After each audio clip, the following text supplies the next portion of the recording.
इलाहाबाद उपचुनाव होने जा रहे हैं और कोई भी उपचुनाव होता है उसका अपना एक महत्व हुआ करता है।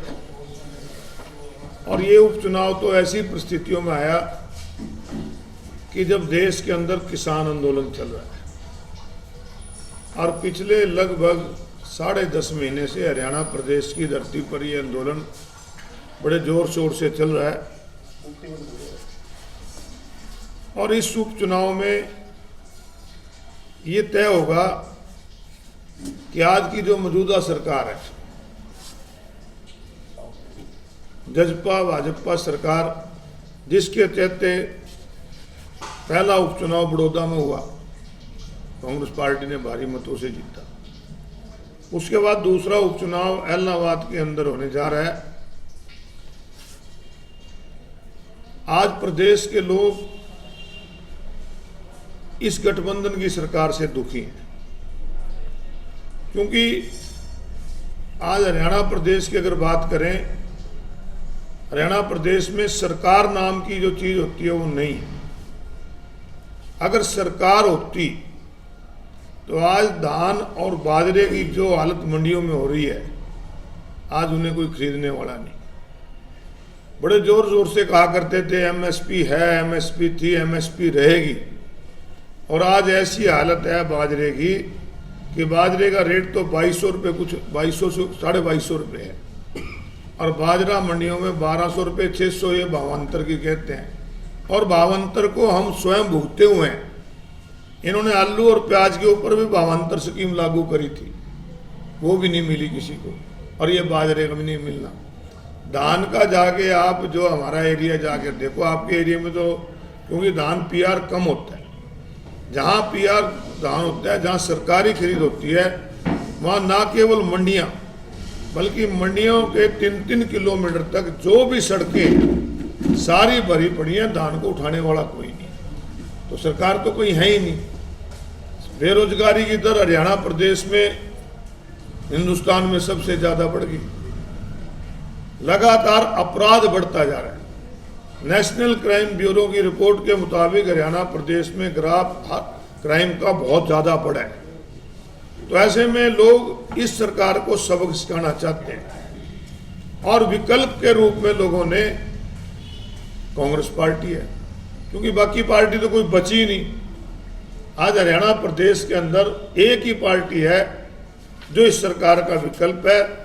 तो निश्चित रूप से उस विकल्प की नींव रखने का काम, उस आने वाली सरकार की नींव रखने का काम इलाहाबाद की जागरूक जनता करेगी और कांग्रेस के पक्ष में वोट देने का काम करेगी। क्योंकि इलाहाबाद हरियाणा प्रदेश के एक छोर पे है, और इलाहाबाद की परिस्थितियां यही रही हैं कि हमेशा यहाँ पर जो है आईएनएलडी का उम्मीदवार जीतता है। और आज अगर यहाँ विकास की बात करें तो यहाँ लोग मुझे बता रहे थे कि यहाँ तो विकास ही नहीं हुआ। तो इस प्रकार की परिस्थितियों को देखते, और ये जो उपचुनाव है, ये उपचुनाव भी ऐसी परिस्थितियों में लाया, इसकी कोई जरूरत भी नहीं थी। और अगर जरूरत मान के उन्होंने चला था तो फिर चुनाव लड़ने की क्या जरूरत थी, जब आज कौन सा तीनों बिल खत्म हो गए हैं। तो आज इस चीज को देखते हुए, आज महंगाई की बात करें, जैसे विधायक जी बता रहे हैं कि महंगाई इतनी बढ़ रही है कि पिछले 1 साल से 10 महीने से 1 जनवरी से लेके अब तक लगभग 23 रुपये लीटर पेट्रोल के दाम और डीजल के दाम बढ़ गए, रोजाना बढ़ रहे हैं।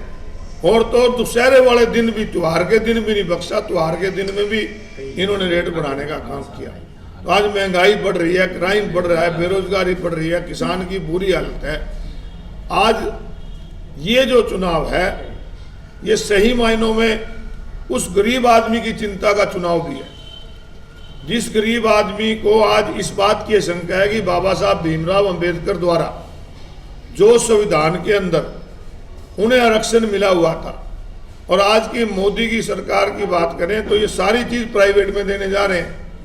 अगर सारी चीज प्राइवेट में चली जाएगी तो आरएसएस का जो एजेंडा था, आरएसएस की तो एक सोच थी कि आरक्षण कैसे खत्म करें, सीधे तौर पे खत्म ना करके अब आरक्षण को इस तरह खत्म कर देंगे कि नौकरियां प्राइवेट में चले जाएंगे, प्राइवेट में आरक्षण है ही नहीं।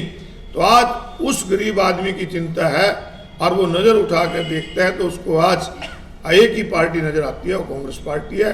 इसके पक्ष में मतदान होगा और निश्चित रूप से पवन बेनीवाल जी यहाँ से जीतेंगे। पार्टी में लोकतंत्र है, कांग्रेस पार्टी में लोकतंत्र है, बिल्कुल लोकतंत्र। अगर लोकतंत्र है तो आपको अध्यक्ष पद के लिए सोनिया गांधी और राहुल गांधी के अलावा कोई आदमी नहीं दिखता। कांग्रेस पार्टी ने कल कांग्रेस वर्किंग कमेटी की मीटिंग में मेंबरशिप बनाने का अभियान शुरू किया। कोई भी चुनाव लड़ सकता है। G23 जो है वो क्या है? G23 ये कोई नहीं है, हमारे सीनियर लोग हैं, उनका एक नाम दे दिया गया है। सारी कांग्रेस पार्टी एक है।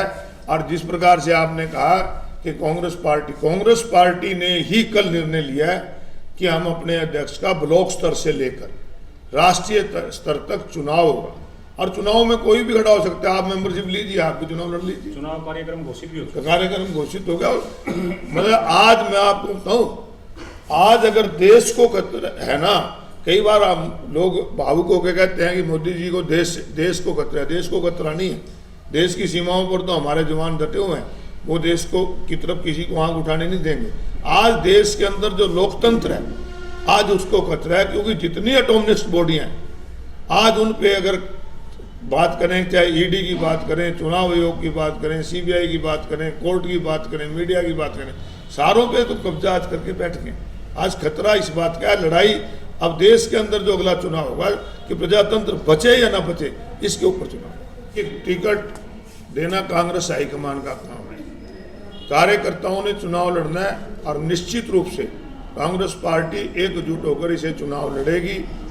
कौन कब आया पार्टी में इसका मतलब नहीं, मतलब यह है कि इस चुनाव में कौन जीत सकता है, क्योंकि आज जरूरत यह है कि इस सरकार से छुटकारा पाना है और इस छुटकारा पाने के लिए यहाँ से चुनाव कांग्रेस पार्टी जीत के जाएगी और निश्चित रूप से इस सरकार पे नकेल डलेगी। पार्टी होती है, उसके अपने प्रोग्राम होते हैं, अपनी विचारधारा होती है।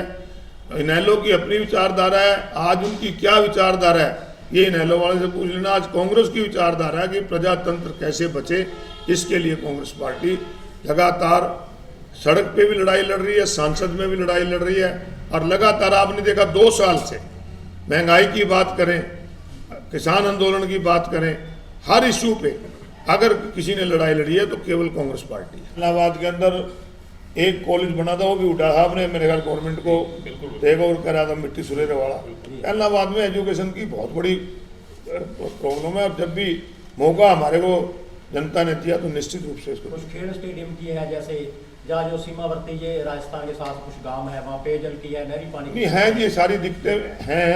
मैंने बहुत नज़दीक से इलाहाबाद के तकरीबन हर गाँव को देखा हुआ है। मेन समस्या जो आपने पूछी, मैं मान के चलता हूँ कि यहाँ एजुकेशन की और हेल्थ की बहुत बड़ी समस्या है। इसको समय आने पे दूर किया। इस सरकार का तो एक ही नारा है, सबका साथ सबका विकास। तो क्या सबके साथ में इलाहाबाद बाहर था क्या? 7 साल से इलाहाबाद भी तो इसी सरकार में था, इसी सरकार के नारे के साथ था।